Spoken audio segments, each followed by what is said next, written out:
Allahumma iftah lana qulubana wa alhimna rushdana wa hadina ila siratikal mustaqim. Alhamdulillah, Bapak Ibu rahimakumullah, Allah Subhanahu wa taala masih memberikan kepada kita nikmat kesempatan untuk bisa menikmati jamuan Allah Subhanahu wa taala di bulan Ramadan ini. Mudah-mudahan Allah senantiasa berikan kesehatan kepada kita, kesabaran, keistiqomahan, sehingga kita bisa mengoptimalkan waktu-waktu Ramadan dengan sebaik-baik amal. Bapak Ibu rahimakumullah, bahasan kita terkait dengan muhasabah Ramadan. Karena kita sudah masuk di hari ke-11 ya. Hari ke-11 dari perjalanan Ramadan kita. Dan seperti biasa di satu kegiatan, apalagi di dunia bisnis, monitoring evaluasi itu sesuatu yang niscaya ya. Supaya kalau ada kekurangan-kekurangan atau ada sedikit penyimpangan-penyimpangan bisa untuk kemudian diluruskan kembali sesuai dengan apa yang dicita-citakan di awal ya. Demikian pula Ramadan kita. Kita harus berusaha untuk senantiasa mengevaluasi, karena kalau dilihat dari wajah-wajahnya makan kita semua veteran para Ramadan gitu. Ada yang sudah 40 kali Ramadan dan 60 kali gitu. Dan kita senantiasa berharap bahwa setiap kali kita jumpa Ramadan itu Ramadan yang terbaik, yang teristimewa dari perjalanan Ramadan kita. Karena tidak ada jaminan dan tidak pernah seorang pun mengetahui apakah kita masih bisa masuk Ramadan tahun depan ataupun tidak.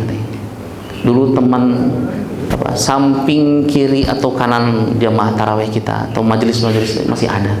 Ramadan ini sudah tidak ada.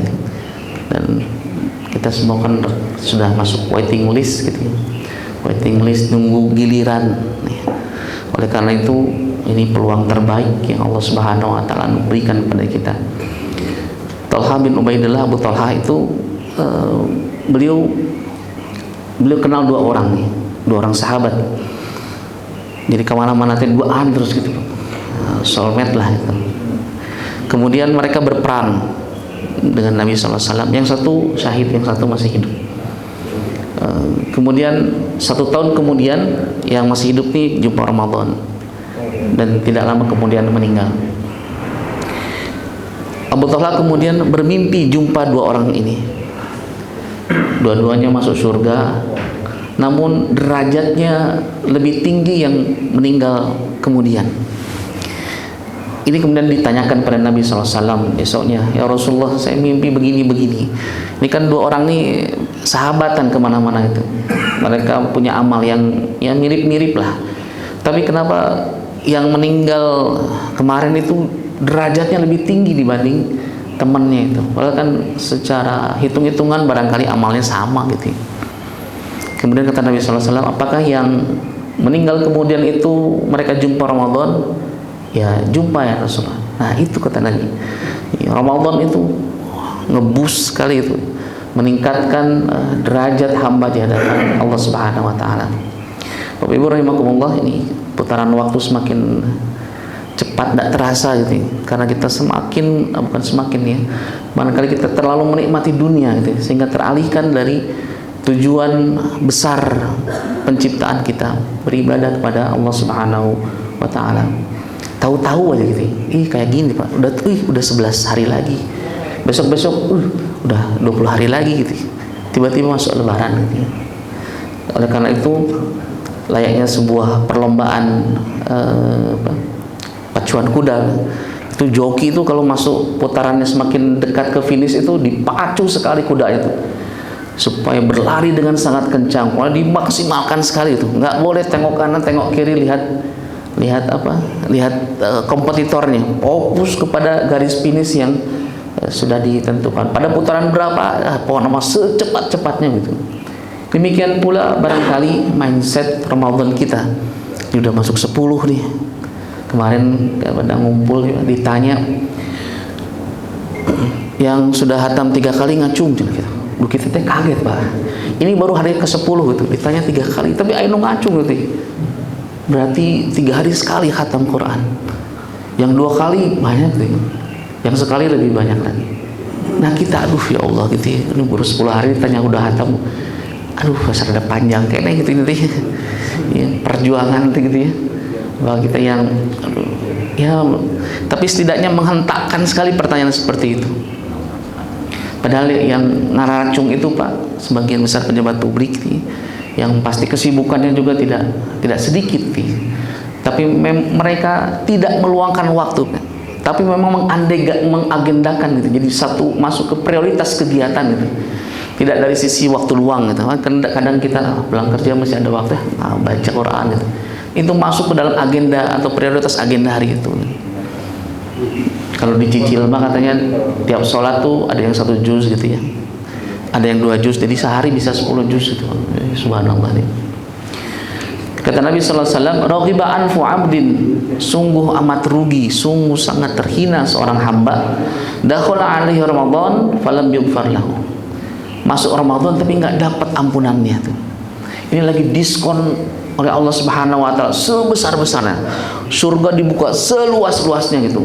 Neraka ditutup serapat-rapatnya itu. Tapi dia nggak dapat ampunan. Sayang sekali. Dulu kita seringkali diingatkan tentang pembagian-pembagian ini ya Pak. 10 hari pertama rahmat, 10 hari kedua ampunan, 10 hari ketiga pembebasan dari api neraka. Ternyata ada ulama yang meneliti tentang hadis tersebut, ada sisi kedhaifannya dari sisi sanadnya. Ya, rantai periwayatannya yang bermasalah. Lalu bagaimana tuh konsekuensinya? Jadi pemahamannya setiap hari itu rahmat, setiap hari itu maghfirah, setiap hari itu pembebasan dari neraka. Jadi nggak diklasifikasikan begitu. Tiap hari diskonnya luar biasa. Diberikan apa? Ya, berbagai macam fasilitas-fasilitas lah gitu. Yang seharusnya ketika yakin betul ya, keinginan kuat dalam hati kita, yakin ke Allah, kita akan menggesak diri, memaksakan diri untuk berpindah dari satu amal kebaikan kepada amal kebaikan berikutnya insyaallah. Bapak rahimakumullah, ini Ramadan ini terminal rohani, layaknya apa angkutan gitu, dia masuk terminal, dicek seluruhnya, diisi full bensinnya, diservis ulang gitu, sehingga kemudian ketika keluar dari terminal itu sudah prima gitu kondisinya. Demikian pula Ramadan nih, terminal rohani kita. Di sini di terminal ini konsumsi untuk jasmani kita disedikitkan gitu. Sengaja diminimalkan nih. Sementara konsumsi untuk rohani kita demikian besar nih. Diperbesar ruangnya. Dan apa dampaknya ketika asupan untuk rohani kita demikian berlimpah? Dampaknya kita punya energi berlebih untuk berpindah dari satu kebaikan kepada kebaikan yang lainnya. Dan kalau kita lihat sejarah, beberapa kemenangan kaum muslimin justru terjadi di bulan Ramadan. Medan Badar 2 Hijriah, Fathul Mekah 8 Hijriah, kaum muslimin 10.000 dari Madinah ke Mekah menaklukkan kota Mekah bulan Ramadan. Kemudian perang Ainun Jalut bulan Ramadan. Muhammad Al-Fatih, Salahuddin Al-Ayyubi, penaklukan itu terjadi bulan Ramadan. Bahkan proklamasi kemerdekaan kita pun bulan Ramadan. Gas, kebutuhan naik pun pada bulan Ramadan itu. Ini terminal rohani. Untuk apa? Untuk menyiapkan perjalanan panjang kita menuju Allah Subhanahu wa taala. Dan layaknya orang berakal, semakin jauh perjalanan, semakin banyak bekal yang harus kita bawa. Fatazawwadu fa inna khairaz zadi taqwa. Semakin banyak bekalan yang harus kita bawa. Bapak hanya ke mudik ke mana misalnya ke Sukabumi atau Cianjur atau Ciamis misalnya, nggak terlalu jauh lah setelah hitungan jarak, barangkali tidak seperti orang mau pindahan untuk kemudian mudiknya. Tapi kalau ke ujung timur misalnya, ke Papua misalnya, kan setidaknya kita harus berangkas dari awal ya. Semuanya dicek ulang, jangan sampai ada yang tertinggal. Man arafa bu'das safar ista'adda, barang siapa mengenal jauhnya perjalanan, maka dia pasti akan bersiap-siap. Ini kita ini lagi siap-siap perjalanan panjang kita menuju Allah Subhanahu wa taala. Oleh karena itu, kalau pengusaha biasa ngitung laba rugi itu tiap bulan, kira-kira bulan ini kita rugi kah, untung kah nih? Atau kalau murid dievaluasi tiap semester gitu, bagaimana IPK-nya? Nah, pertanyaannya bagaimana kondisi hubungan kita dengan Allah Subhanahu wa taala? Dengan bahasa bisnis, sudahkah kita ngitung-ngitung rugi, laba rugi ya, spiritual kita? Imam Abu Haisibi beliau mengatakan, kalau seorang hamba ingin mengetahui bagaimana kedudukannya di hadapan Allah Subhanahu wa taala, kalau kita pengen tahu Pak, bagaimana kedudukan kita di hadapan Allah, tanya kepada hatinya, bagaimana dia menempatkan Allah di hatinya. Apakah Allah menjadi top priority dari kehidupannya, menjadi mindset yang segala sesuatu dalam kehidupannya diukur dengan Allah ridho atau enggak nih gitu. Maka demikian pula Allah menempatkan hamba tersebut dalam realitas kehidupan. Terkadang kita menjumpai ya namanya manusia rupanya banyak kelalaian-kelalaiannya. Ketika Allah memanggil hamba 5 kali sehari, terkadang kita masih melalaikan dengan kesibukan-kesibukan dunia. Kita lagi cari rizki, tapi lupa kepada yang memberi rizki dan menguasai rizki. Kan bodoh ya Pak ya, maksudnya aneh gitu. Ini yang punya langit dan bumi, yang dia berkuasa untuk membagi rizki sekehendaknya. Lalu kemudian kita sedang cari rizki dari Allah Subhanahu wa taala, tapi kewajiban-kewajiban dia lalu kemudian kita lalaikan gitu. Dalam sebuah hadis qudsi Allah mengatakan, Nabi bersabda, ya ibna Adam, wahai hamba, wahai anak Adam, kalian semua punya keinginan. Punya keinginan, apapun dalam kehidupan kita punya keinginan. Dan aku pun punya keinginan, kata Allah. Barang siapa yang mengikuti keinginanku, maka akan aku berikan apapun yang menjadi keinginannya. Apapun yang menjadi keinginannya. Tapi siapa yang tidak mau mengikuti keinginanku, kata Allah, akan aku lelahkan dia untuk mendapati apa yang diinginkannya. Jadi Bapak Ibu rahimakumullah, subuh ini kita coba untuk bercermin. Kalau cermin itu tidak hanya, kalau cermin itu mampu menampilkan tidak hanya bentuk lahiriah kita, tapi juga sisi rohani kita, kira-kira bentuknya seperti apa kira-kira? Apakah sosok rohani kita seperti badan kita yang tegap karena seringkali dilatih di gym kah, makanan asupan-asupan yang bergizi, ataukah dia dalam sosok yang ringkih, yang sakit, yang jangankan untuk memberikan manfaat bagi orang lain, untuk dirinya sendiri demikian sulit untuk bisa survive. Dan Allah Subhanahu wa taala dalam surat Al-Hasyr mengingatkan kita, ya ayyuhalladzina amanu taqullaha wal tanzur nafsum ma qaddamat lighad wattaqullaha innallaha khabirum bima ta'malun. Ini ayat spesial, Bang. Perintah dari Allah, tapi dimulai dengan perintah bertakwa, kemudian perintahnya ditutup lagi dengan bertakwa. Ittaqullah wal tanzur nafsum ma qaddamat lighad wattaqullah. Ini sangat istimewa. Biasanya perintah takwa cuma dalam satu ayat. Ini 2 kali dalam satu ayat. Seakan-akan ini sebuah hal yang harus dinotis oleh kita semua. Wal tanzur nafsum ma qaddamat lighad, dan setiap kita harus mempersiapkan persiapan untuk hari esok. Hari esok bisa bermakna dalam konteks dunia, bulan depan, tahun depan, atau setelah kematian kita. Bagaimana rumah akhirat kita? Kalau kita kadang kalau mau Ramadan atau Syawalan, biasanya kan sebagian kalau ada rezeki ya rumahnya diperbaiki lah gitu ya, dicat dulu, ada yang kurang-kurangnya ditambah, direnov dulu misalnya, supaya nanti pas Lebaran nyaman kalau ada silaturahim dari keluarga jauh misalnya. Dan kita perhatikan betul rumah dunia kita, bocor dikit segera panggil tukang untuk diperbaiki, lusuh warna catnya dikerok, diperbaiki catnya, supaya setidaknya kita nyaman kalau orang bertamu. Tapi kadang kita abai tentang rumah akhirat kita. Batu bata yang kita butuhkan untuk membangun istana akhirat kita itu adalah amal-amal kebaikan di dunia. Andai Pak, pahala itu bisa dimaterialkan gitu, sebagaimana kita bisa melihat, meraba, mengindranya gitu. Kan setidaknya kita bakal lebih termotivasi. Contoh misalnya, Pak, bagaimana kalau setiap kali Bapak baca satu ayat langsung ada notifikasi transferan satu huruf baca Quran itu langsung ada notifikasi dari rekening kita 10 juta misalnya.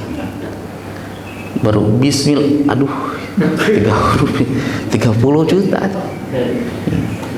Dan itu tak terkecuali, baik mau level Iqra maupun yang udah lancar dapat seperti itu. Baru aba gitu ya, dapat tuh notifikasinya itu.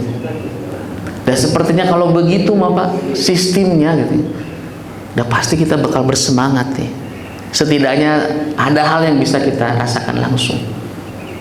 Nah, kata Nabi, satu huruf baca Quran sebanding dengan 10 kebaikan.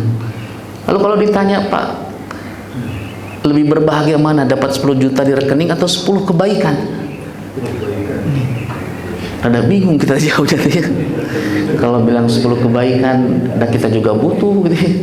Kalau bilang 10 juta, asal gimana gitu kan, kita sering ke masjid ya. Tapi itu barangkali menjadi sebuah catatan untuk kita. Andai bisa dimaterialkan gitu. Dan kita kan bisa membayangkan seakan-akan. Ini para motivator kan suka begitu, Pak. Seakan-akan dibayangkan visi itu demikian jelas, detail gitu. Sampai kita bisa jelas ngebayanginnya. Karena kalau kita bisa bayangin, kita bisa nampilin dalam dunia realitanya. Begitu katanya tadi. Bapak Ibu rahimakumullah, ini satu-satu kita untuk dibedah untuk kemudian kita evaluasi bersama. Ini lebih banyak kepada saya sendiri sebenarnya Pak, tapi mudah-mudahan juga bermanfaat bagi Bapak sekalian. Evaluasi pertama tentang hati kita. Karena kata Nabi SAW, bukan Nabi, ungkapan ulama ya, qalbu itu mahallu nadharu Rabbi subhanahu. Hati itu tempat jatuhnya pandangan Allah. Yang Allah lihat dari seorang hamba itu hatinya. Maka kata Nabi, innallaha la yanzuru ila ajsamikum wala ila suwarikum walakin yanzuru ila qulubikum wa a'malikum. Allah enggak lihat tampilan fisik kita, Allah enggak lihat gelar akademis yang kita sandang, status sosial yang kita miliki, kekuasaan yang kita dapatkan, Allah enggak lihat itu. Yang Allah lihat hati dan amal perbuatan kita. Nah, yang menarik nih, Nabi SAW menyebutkan walakin yanzuru ila qulubikum wa a'malikum. Jadi Allah lihat hatinya terlebih dahulu, baru kepada amalnya. Dan kalau kita buka kitab-kitab hadis, pembahasan pertama seringkali berkaitan dengan niat dan ikhlas. Di Riyadhus Shalihin, di hadis Arba'in dan beberapa hadis, kitab-kitab hadis yang lainnya, rata-rata pembahasan itu muncul tentang itu. Kenapa? Karena inilah landasan dari amal kita. Kata Nabi, betapa banyak amal-amal besar nampak kecil dalam pandangan Allah karena buruknya niat. Sebagaimana betapa banyak amal-amal kecil nampak besar di hadapan Allah karena baiknya niat. Abu Hurairah pernah ditanya oleh Nabi SAW dengan lutut Nabi bersinggungan dengan lutut beliau. Kemudian Nabi menyimpan tangannya di paha Abu Hurairah. Lalu kata Nabi SAW, tahukah engkau Abu Hurairah, siapakah orang yang pertama kali dibenamkan dalam jahanam? Gitu. Jadi dekatan, pegang gitu, tahu nggak gitu? Orang yang pertama kali dimasukkan ke dalam jahanam. Kalau kita ditanya seperti itu, Pak, kira-kira dalam pikiran kita kan yang jahat-jahat lah gitu, yang suka berbuat dosa, yang nggak mau taubat, yang zina, yang koruptor, macam-macam lah gitu, yang jelek-jelek lah gitu. Tapi kata Nabi SAW, ada 3 golongan yang pertama kali dibenamkan ke dalam jahanam. Dan Abu Hurairah tak menyangka, sebagaimana kita juga tidak menyangka bahwa itu yang pertama kali dibenamkan ke jahanam. Yang pertama, orang yang berilmu, yang dengan ilmunya dia banyak memberikan inspirasi kepada banyak orang. Yang tidak tahu jadi tahu, yang lalai jadi bersemangat. dan orang sudah mengakui keilmuannya, wawasan keilmuannya demikian luas, tapi dia melakukan itu supaya muncul rasa takjub di hati orang-orang tentang kemampuan ilmu yang dimilikinya, dan orang sudah mafhum tentang itu, sudah terkonfirmasi gitu. Ini tuh orang pintar, ini orang luar biasa gitu wawasan keilmuannya. Tapi ini kemudian dimasukkan ke dalam jahanam karena niatnya, nawaitunya bukan karena Allah Subhanahu wa taala. Yang kedua, orang kaya yang dermawan, dengan hartanya dia bagi ke banyak mungkin orang, bantu janda miskin, anak-anak yatim sehingga terangkat derajatnya.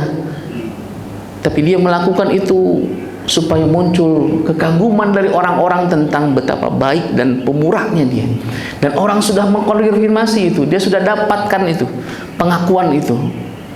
Yang ketiga, orang yang berperang, kehidupannya penuh dengan suatu pertempuran kepada pertempuran yang lainnya, bukan untuk Allah, supaya orang kagum dengan keberanian, dan dia mendapatkan pengakuan itu. Hadirin rahimakumullah, ini kan 3 amalan yang nggak kaleng-kaleng ini teh. Punya ilmu, punya harta banyak, dan pemberani di medan tempur. Tapi amal besar ini nampak sia-sia di hadapan Allah karena jeleknya niatnya. Betapa berhajatnya kita untuk senantiasa meluruskan niatan kita, sehingga setiap aktivitas, setiap amal itu hanya untuk Allah Subhanahu wa taala. Dan dalam satu hadis disebutkan innallaha yaghar, Allah Subhanahu wa taala Maha pencemburu. Cemburu ke dalam hati seorang mukmin ketika dia melakukan kemaksiatan. Dalam ungkapan hikmah yang lainnya, ketika hati seorang hamba cenderung dan sangat condong kepada entah itu makhluk manusia ataupun benda, maka biasanya Allah ambil yang dicintainya itu. Allah timpakan pedihnya pengharapan supaya dia mengetahui bahwa Allah tidak menginginkan hatinya diisi oleh selain Dia.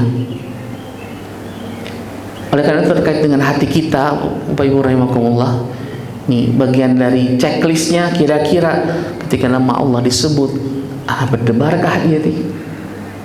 Berdebar karena ada hubungan yang erat dengan Allah. Wajilat qulubuhum gitu. Ketika nama Allah, ketika ayat-ayat dibacakan, wajilat qulubuhum, hatinya bergetar, imannya kemudian naik.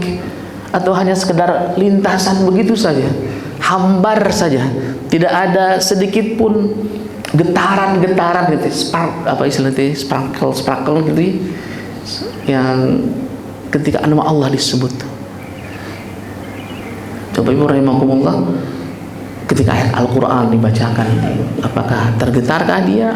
Atau dalam sosial eksperimen yang kita bisa lihat di YouTube, ini orang barat ya, yang lalu lalang gitu di sebuah jalan, kemudian di stop, diminta izin beberapa menit untuk mau dengarkan, kemudian minta kesannya gitu, diperdengarkan murattal Al-Quran. Ini Imam Timur Tengah imamnya, ini diperdengarkan sebentar, sekitar 30-1 menit, kemudian ambil lagi. Ini nggak tahu bahasa Arab, nggak tahu bahwa itu Al-Quran, tapi ketika ditanya bagaimana kesannya, dan kesannya ada yang mengatakan saya seakan-akan dibawa ke alam lain, ada ekstase rohani yang sulit untuk digambarkan gitu.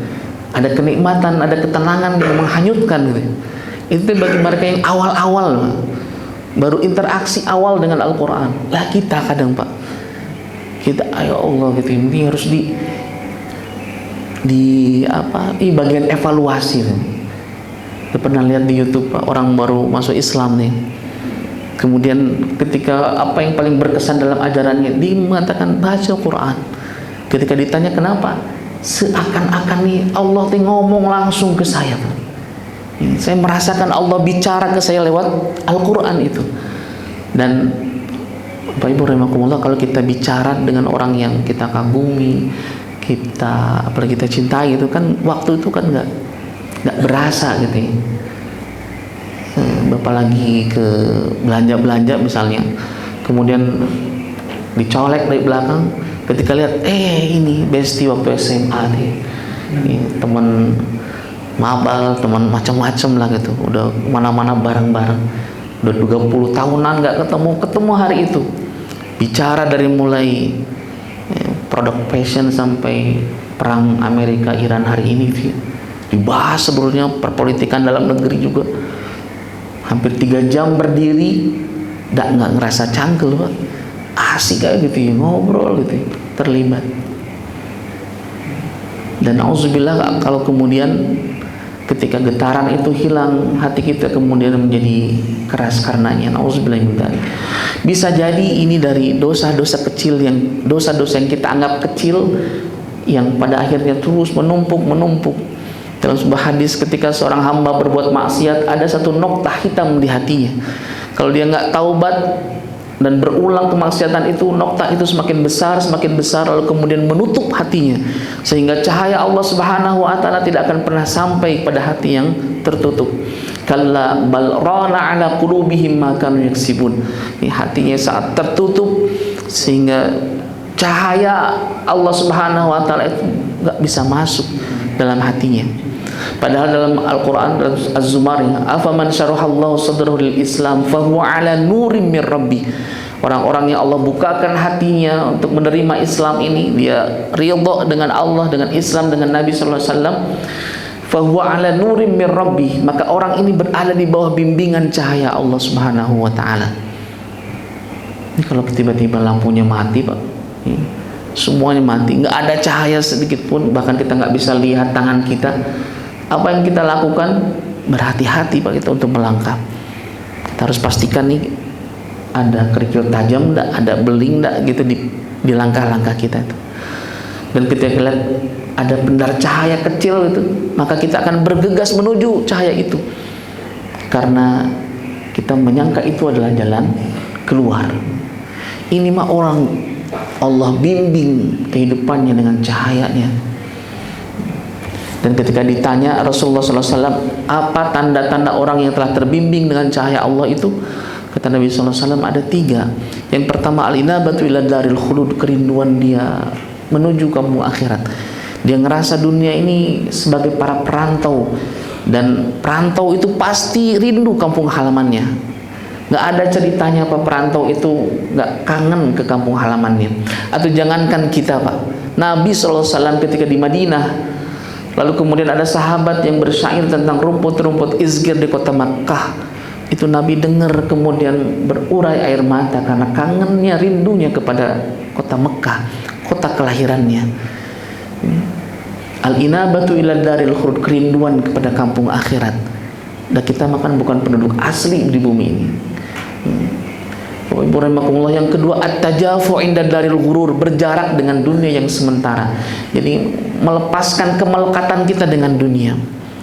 Dalam puisi Rendra itu, sebelum beliau wafatnya itu cukup unik puisinya itu. Beliau mengatakan, kita kadang dengan sok bijak yang mengatakan harta ini milik Allah, kekuasaan ini milik Allah, orang-orang tercinta ini milik Allah. Lalu ketika Allah mengambil yang menjadi miliknya, lalu kita kemudian sontak mengatakan ini musibah, ini tragedi. Padahal kesadaran awal kita mengatakan itu adalah milik Allah. Seakan ketika kita merasa sudah menjadi baik, menjadi soleh, seharusnya ujian musibah itu harus menjauh dari kehidupan kita, bukan malah lebih akrab.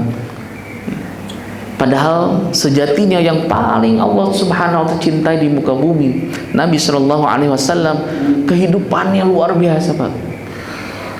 Justru lebih banyak porsi musibahnya dibanding bahagia-bahagianya. Ibu rahimakumullah. Oleh karena itu kemudian Nabi anjurkan kita untuk berbanyak istighfar. Dalam riwayat Bukhari, Nabi 170 kali sehari dalam istighfarnya. Riwayat Imam Muslim 100 kali istighfarnya. Padahal dosa sudah diampuni, surga sudah dijaminkan nih, tapi istighfarnya kencang sekali Pak. Yang kedua Pak Ibu rahimakumullah, ini bagaimana dengan puasa kita? Yang dipanggil dalam ayat 183 itu khusus orang beriman. Orang-orang beriman khusus dipanggil oleh Allah Subhanahu wa Ta'ala. Maka yang tergerak, yang kemudian merespon panggilan ini, mereka yang memiliki keimanan dalam hatinya. Tujuannya dikasih jelas oleh Allah Subhanahu wa Ta'ala supaya kita bertakwa. Takwa itu salah satu pengertiannya itu wiqayah, apa kayak tameng, perisai gitu dari hal-hal yang membahayakan. Di subuh-subuh misalnya yang biasa ngopi, biasanya sepertinya enak ngopi itu. Kopi kan halal Pak, tapi ketika masuk saum nih, kopi itu kita hindari karena itu bahaya bagi puasa saya. Hal-hal yang halal di luar puasa itu kemudian menjadi sesuatu yang kita hindari ketika kita masuk puasa, supaya kita terbiasa nanti ba'da puasa kita bisa mengendalikan, bisa menahan, bisa mengontrol saat kehidupan hari ini lebih banyak melampiaskan, lebih banyak ya, mengkonsumsi dan lain sebagainya. Bapak Ibu rahimakumullah, tapi memang apa istilahnya di kita mah kadang sering memintari ya, hukum teh gitu ya. Ada yang tanya, Ustaz, kalau kita minum pas puasa, ini misalnya pengantin baru Pak misalnya, kalau kita minum batal gitu ya, konsekuensinya diganti berapa, diganti apa gitu kira konsekuensinya? Ya harus qadha lah. Berapa lama? 1 hari. Kalau hubungan suami istri di siang hari, berapa lama konsekuensinya? 2 bulan. 2 bulan berturut-turut. Ada yang berpendapat suaminya saja, ada yang dua-duanya. 2 bulan. Kalau batal sehari berarti, kalau minum aja batal sehari, kalau berhubungan 2 bulan. Kemudian kita ngomong ke istri, "Mi, minum aja gitu ya." Minum air. Batalnya berarti berapa hari, Pak? Sehari. Lalu kemudian berhubungan gitu. Jadi merekayasa gitu dikira-kira seperti itu. Padahal Allah kan Maha tahu. Wabi rahimakumullah, ini buku dari MH Ainun Najib, Tuhan pun berpuasa. Ini kata beliau, betapa maha sabarnya Allah Subhanahu wa taala kepada kita hamba-hambanya. Dia menerbitkan matahari setiap harinya, menggilirkan siang dan malam setiap harinya, padahal dia tahu hamba-hambanya ini pasti berkhianat kepadanya. Tapi Allah senantiasa memberikan banyak karunia kepada kita. Kata beliau, kalau Allah tidak berpuasa, menahan gitu, ini pasti kita sudah nggak ada ini. Sebagaimana dalam Al-Quran, jika setiap dosa itu diganjar dengan satu azab, nggak ada makhluk hidup pun yang bisa tersisa gitu. Mobil khusus kita manusia, Pak, nggak ada nih. Tapi kasih sayang Allah Subhanahu wa taala lah yang kemudian melingkupi kehidupan kita. Oleh karena itu, kalau ada orang dibukakan aibnya oleh Allah di hadapan manusia, itu sudah sudah dipastikan bahwa orang itu mengulang pada kesekian kalinya dosa tersebut. Yang selingkuh misalnya Pak Punten ya, kegerebek warga misalnya, atau capture media misalnya, dan ramai jadi ramai, itu bisa dipastikan bukan kali pertama itu melakukan itu. Dan Allah Subhanahu wa taala Maha Pemaaf kepada hamba-hambanya. Orang berbuat dosa dibiarin dulu, kasih waktu supaya dia bisa taubat. Dia mengulang lagi, dikasih ujian supaya diingatkan, supaya dia balik lagi ke Allah. Masih terus lagi, akhirnya Allah bukakan aibnya di hadapan manusia sebagai bagian dari shock terapinya. Kalau orang itu bebal terus gitu, setelah terbuka aibnya masih terus, berarti sudah berat nih. Wa ibu rahimakumullah, Allah saja berpuasa. Dalam sebuah hadis dikatakan, kalau tidak melihat hamba-hambaku, wabil khusus yang al-mustaghfirina bil ashar, yang di waktu sahur mereka memohon ampun kepada Allah, sudah lama kata Allah Subhanahu wa taala, aku ingin menimpakan bala kepada manusia ini. Dalam surat Al-Anfal digambarkan, wa ma kana Allahu liyu'adzibahum wa anta fihim wa ma kana Allahu mu'adzibahum wa hum yastaghfirun. Dan tidaklah Allah menimpakan azab kecuali tidak akan menimpakan azab selama engkau Muhammad masih ada di antara mereka, dan Allah tidak akan menimpa azab ketika di antara mereka masih ada orang-orang yang beristighfar. Jadi kita puasanya barangkali di apa istilahnya, Kita evaluasi, tidak hanya sekedar nahan lapar, dahaga dari sisi fisik, tapi juga menahan keinginan-keinginan kita. Orang yang zuhud itu, kata Imam Ahmad bin Hanbal ketika ditanya zuhud itu apa? Qasrul amal. Zuhud itu memendekkan angan-angan, menyedikitkan harapan kecuali hanya ke Allah. Orang itu Pak, kalau banyak keinginan, dia tersiksa dengan keinginannya itu, dan tidak akan pernah puas dengan keinginan itu.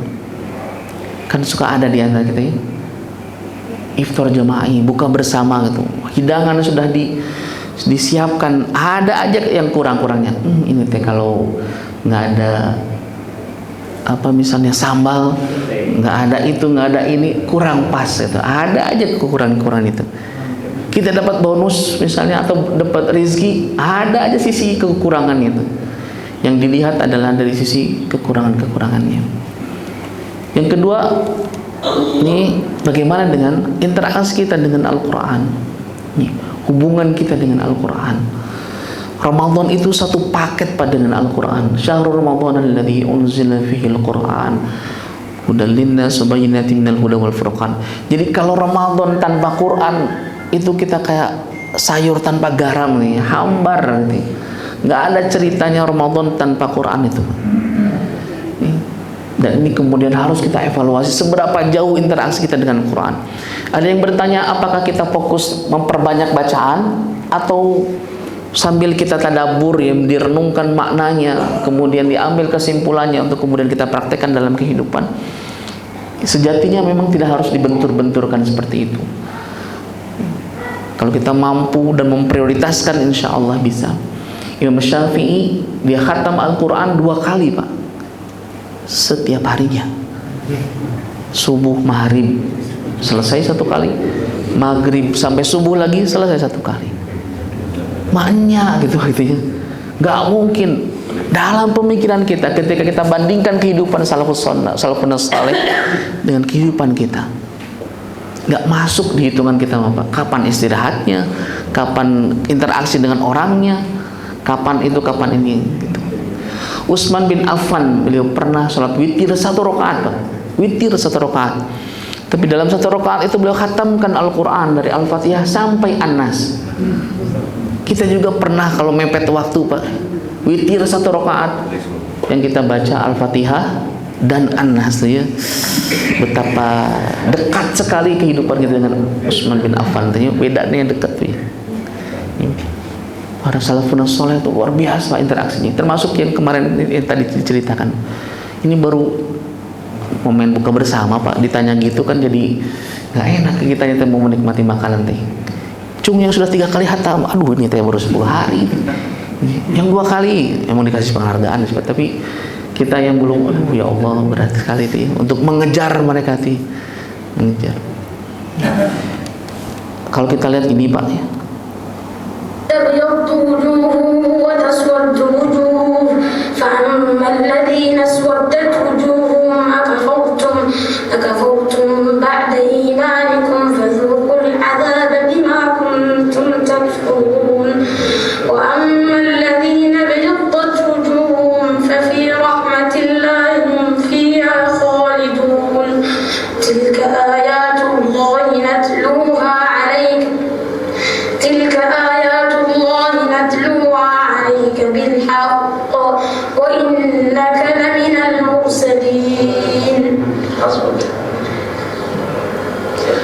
ini belum balik Pak, masih kecil gitu.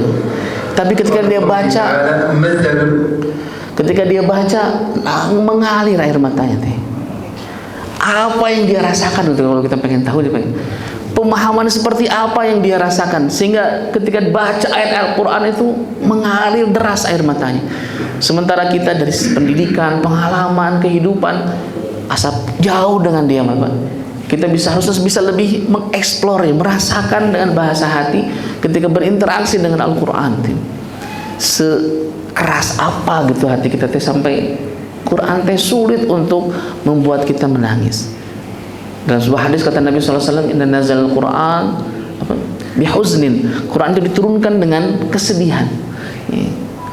maka berusahalah untuk menangis ketika membacanya. Fa illam tabki fatabaki. Kalau kita nggak bisa nangis, paksa supaya bisa nangis itu. Tapi memang kita nangisnya kadang kalau imamnya panjang gitu Pak. Huzaifah al-Yamani itu pernah bermakmum di belakang Nabi ketika sholat malam. Kata Huzaifah, rakaat pertama beliau baca Al-Baqarah. Dalam pikiran saya, kata Huzaifah, ayat 100 ruku. Lanjut Pak, sampai khatam Al-Baqarah. Kata Huzaifah, rukunya pas di akhir ayat, di akhir surat Baqarah. Lanjut ke Ali Imran, lanjut ke An-Nisa. Hampir 6 juz dalam satu rakaat. Yang rukunya hampir sama dengan lama berdirinya, yang sujudnya hampir sama lamanya dengan rukunya. Tarawih nanti Pak, misalnya Bapak jadi imam, keingetan Huzaifah, ya Allah Huzaifah, sebelum mulai sholat balik badan dulu ke jemaah. Kita nyiapin Quran besar ya misalnya, kemudian ngomong, jamaah sekalian, ingin sekali malam ini kita coba sholat malam atau tarawih ini seperti Huzaifah. Insyaallah akan dibaca rakaat pertama Al-Baqarah, yang kedua Ali Imran, yang ketiga An-Nisa, kemudian yang keempat Al-Maidah. Allahu Akbar. Kira-kira makmumnya gimana? Berkurang-berkurangnya, salam sendirian imamnya deh. Karena memang tidak terbiasa.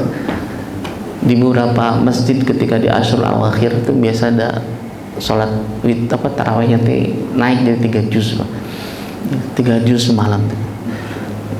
Kalau kayak saya nggak terbiasa Pak, itu teh segala karaos Pak ya, sakit badan gitu, udah kesel ke imamnya, campur-campur lagi.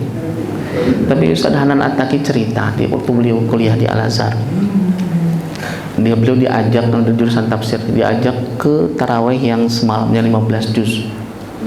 Waduh itu Pak, dari mulai Isya sampai mau sahur, waduh alek-esekeng gitu beliau cerita. Di pinggir beliau orang yang sudah tua Pak, tapi dia nagen gitu ya, kayak menikmati gitu. Nah usai sahur mau subuhan, udah subuhan nih, cerita beliau, nanya gitu, Bapak lulusan Al-Azhar? Enggak, bukan. Kuliah? Enggak. Faham Quran? Enggak. Tapi kok bisa kuat? Sementara kita yang muda itu goyang gitu. Jangankan yang itu Pak ya, 15 juz. Kadang kalau imam lagi baca panjang lah gitu. Wal maghdubi alaihim waladdallin amin amma yatasaalun. Aduh, 40 ayat dari sini. Mana versi main gitu campur-campur gitu. Karena kalau di dekat rumah itu Pak, kalau pas kayak kemarin versi main Pak, setelah 9.30 jam 8.30 ya, itu di ultimatum imamnya tuh. Yang baca panjang-panjang tuh. Ada agenda lainnya. Bapak Ibu rahimakumullah, ini barangkali jadi introspeksi untuk kita semua yang terkait dengan interaksi kita dengan Al-Quran, kemudian dengan rezeki. Bapak Ibu rahimakumullah, kan seharusnya idealnya kalau Ramadan itu kan porsi makan kita kan biasa 3 kali, jadi minimal 2 kali lah itu, sahur dan buka. Seharusnya asupan ataupun porsi belanja kita kan logikanya harusnya lebih sedikit harusnya tapi survei membuktikan ini masuk Ramadan itu justru luar biasa. Teman yang BPS tuh cerita, dia nanya ya, teman saya nanya ke teman yang BPS tuh, apakah suplai bahan pokok di Ramadan itu berkurang? Dia bilang enggak. Pemerintah jamin tuh keberadaan bahan pokok itu, jadi enggak berkurang gitu. Tapi konsumsinya kok jadi meningkat gitu. Ya Allah alam, syukur-syukur kalau dibagikan gitu, alhamdulillah. Tapi memang begitu Pak. Kadang kita ingin memaksakan bahwa kita bisa menguasai segala sesuatu. Kita merencanakan dengan detail dan kemudian hasilnya sudah kita tentukan harusnya begitu. Padahal matematika rezeki kan nggak seperti itu. Ada rezeki yang bersebab dengan ikhtiar, ada yang memang Allah sudah takdirkan seperti itu. Ini cerita Imam Syafi'i dan Imam Malik nih. Kata Imam Syafi'i, rezeki itu harus ada alasannya. Anda kerja dapat uang, itu rezeki itu. Ada alasannya, nggak bisa ujuk-ujuk rezeki turun dari langit gitu. Imam Malik, rezeki itu wilayah Allah Subhanahu wa taala. Kalau dia berkehendak memberikan ke hamba, ya Allah akan berikan itu. Ini dua penghulu mazhab itu berbeda pendapat, tapi nggak kemudian yang satu keluar dari grup, ya, nggak kemudian diam-diaman, nggak. Satu hari Imam Syafi'i karena berguru kepada Imam Malik nih, dalam perjalanan di pasar, lihat tukang anggur, terbetik dalam pikirannya, ini kalau guru saya makan anggur siang-siang begini, kayaknya dia bahagia. Akhirnya dia pun datang ke tukang anggur. Kalau saya pengen anggur ini gimana? Kata tukang anggur, bantu saya beres-beres, kemudian diberikan setangkai anggur. Beliau datang ke Imam Malik, gurunya, dengan anggapan, oh ini tesis saya benar nih, saya dapat anggur karena saya kerja. Lalu kemudian kata Imam Syafi'i, guru, ini saya punya anggur, saya hadiahkan kepada anda, gitu. Rizki, karena saya sudah bekerja sebelumnya, jadi saya dapat anggur karena bekerja. Kata Imam Malik, alhamdulillah, jazakallah. Tadi ketika ngajar terbetik di pikiran deh, kayaknya kalau siang-siang gini makan anggur enak. Alhamdulillah Allah hantarkan engkau dengan setangkai anggur deh. Rahasia Allah Subhanahu wa taala. Tinggal kita menguatkan rasa qanaahnya kepada Allah Subhanahu wa taala. Ridha dengan apa yang sudah Allah takdirkan. Ini Nabi sallallahu alaihi wasallam, orang yang kalau kasar kita menguasai dunia lah. Kalau dia minta Jabal Uhud itu jadi bukit emas, Allah kabulkan pasti. Tapi Nabi nggak begitu. Beliau pernah sholat, mimpin sholat dengan suara yang seperti sendi-sendi mau patah tiap gerakan-gerakan sholatnya. Usai sholat, Umar nanya, ya Rasulullah, anda sakit? Kata Nabi, enggak, anda sakit ya Rasul, kami dengar nih gerakan-gerakan anda seperti ada sendi-sendi yang berlepasan dari tempatnya, anda sedang sakit ya Rasul. Kata Nabi, ketika disibakkan kain di penutup perutnya, nampak perutnya dililit oleh kain yang diisi dengan batu. Lapar Nabi teh. Padahal beliau kalau beliau mau pas, ya, misalnya kepada para sahabat ketika pada ngumpul gini, wahai para sahabat, nanti maghrib kayaknya enak ya kalau paha kambing. Itu para sahabat pasti bersungguh-sungguh mencari kualitas paha kambing terbaik untuk diberikan kepada Nabi SAW. Tapi nggak memanfaatkan seperti itu. Kata Nabi, kita nih kaum yang menunda kesenangan dunia kita untuk nanti kesenangan akhirat kita. Jangan sampai nanti umatku kelaparan nanti di akhirat nih. Ini sangat sederhana, tapi justru dari kesederhanaan inilah muncul ungkapan yang diinginkan oleh begitu banyak rumah tangga. Nabi mengatakan, baiti jannati, rumahku surga bagiku. Bapak Ibu rahimakumullah, ini udah jam 6 ya, agak cepat ya. Ini dengan keluarga kita, jangan sampai kita soleh sendirian, keluarga kita ditinggalin nih. Al-akhillau yawma idzin ba'dhuhum ba'dhan illa muttaqun. Nanti di akhirat Pak, orang-orang saling mencintai itu bisa jadi bermusuhan satu dengan yang lainnya. Yauma yafirrul mar'u min akhihi wa ummihi wa abihi wa sahibatihi wa bani. Anak dengan orang tua, suami dengan istrinya berpisah di akhirat itu. Illal muttaqun, kecuali orang-orang yang bertakwa. Alladzina amanu wattaba'athum dzurriyyatuhum biimanin alhaqna bihim dzurriyyatahum. Orang beriman, dia tularkan keimanan kepada anak keturunannya.